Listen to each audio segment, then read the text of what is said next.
Bon, salut les copains. Bon, un épisode qui était pas très évident à regarder, je vous l'avoue. Ouais, c'était voilà. Bon, comme vous avez pu le voir, on démarre l'épisode et la question avec Solène, j'ai chié, voilà, mais grave. Je suis tombé dans le panneau, quoi. En fait, il y avait plusieurs éléments sur l'image qui auraient pu indiquer l'Allemagne, hein, on va pas se cacher. Le mot derrière, le concept de marquer allié dessus. Et en fait, ce qui m'a induit en erreur, bon, il y a deux éléments là-dedans qui m'ont induit en erreur. Après, je me justifie pas, hein. J'ai fait de la merde, j'en suis conscient. La première chose qui m'a induit en erreur, c'est que je me suis dit, j'ai Solène en face de moi, à tout moment, ils mettent une question qui est assez facile pour que Solène ait une chance équitable de répondre à la question. Donc, faut pas que je cherche trop loin la réponse. Ça, c'était ma première influence personnelle. La deuxième, c'est que, alors peut-être pour vous, ça va vous parler, parce qu'aux États-Unis, ça leur parle pas des masses quand je leur explique le concept, mais nous, on a grandi avec une connaissance de la Seconde Guerre mondiale où, il faut être honnête avec ça, hein, je sais pas si je dois rentrer vraiment dans le détail parce qu'il y a des mecs aux US qui vont peut-être pas aimer, mais on a grandi avec l'information que les États-Unis ont joué leur part dans la fin de la Seconde Guerre mondiale, mais globalement 80% c'est les Russes. Et sur toute l'Europe de l'Est et sur la zone de l'Allemagne, principalement c'est les Russes qui ont envoyé des troupes pour libérer l'Allemagne. C'est pas les Américains. Or, maintenant, ça fait 80 piges que les Américains bossent sans relâche à essayer de transformer les mentalités sur ce sujet pour faire croire aux humains que c'est les Américains qui ont sauvé la Seconde Guerre mondiale et que les Russes, bon, ils ont filé un petit coup de main par-ci, par-là. Donc, ils ont complètement retourné l'histoire. Donc, dans ma tête, un petit kiosque de l'armée américaine en plein centre de Berlin. Bon, en plus, je suis pas allé à Berlin, parce que j'aimerais bien, mais j'ai pas eu l'occasion. Voilà, ça ressemblait à tous les kiosques de toutes les zones de frontières, de tous les bleds possibles entre les États-Unis et le Canada.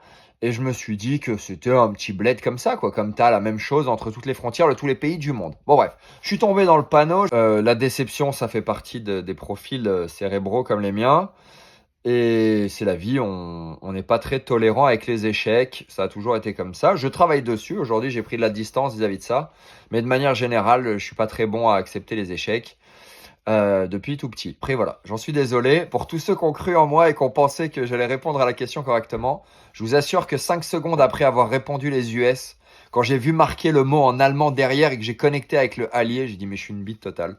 Mais c'était trop tard, j'avais déjà parlé. Voilà, comme quoi, ma mère me disait, et là je me le répète bien, et je vous le dis aussi, parce que peut-être la vôtre, elle a oublié de vous le dire à un moment, tourne cette fois ta langue dans ta bouche avant de parler. Mais là, c'est une question de rapidité, donc faut la tourner vite, la langue, quoi. Voilà.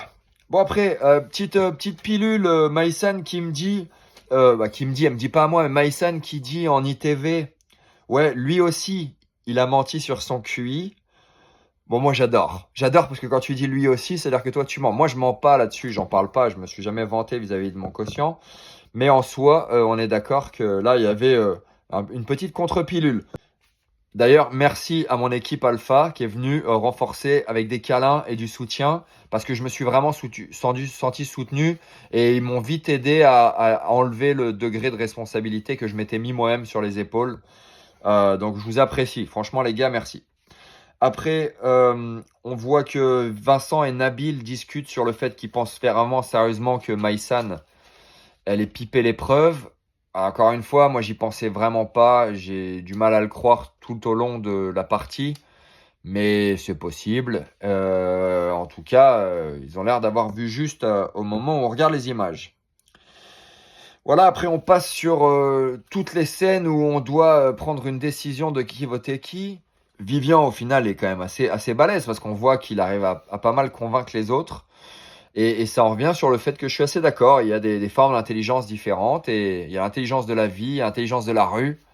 Et je pense que, voilà, que ce jeune m'a donné une leçon là-dessus.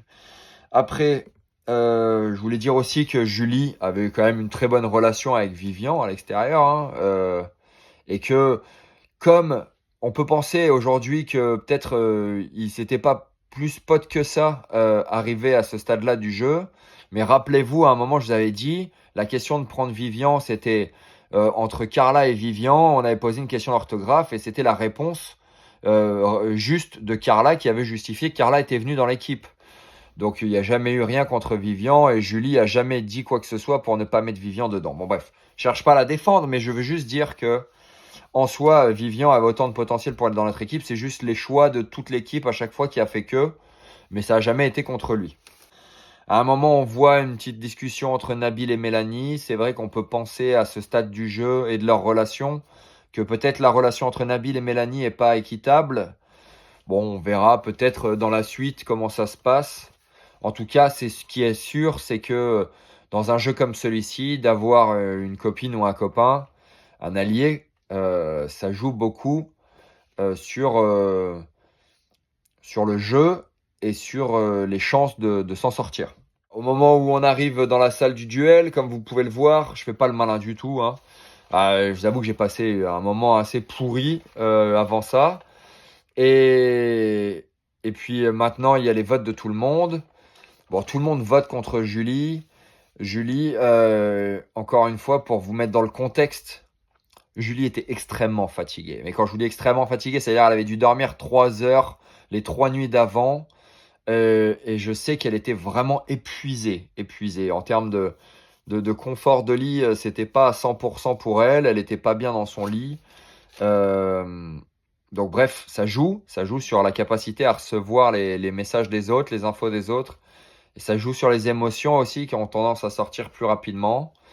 En tout cas, Julie étant très fatiguée, la réception de la vague de vote, voilà, ça lui a mis un petit coup. Et on l'a vu aussi avec Solène, hein, ça lui a mis un coup aussi.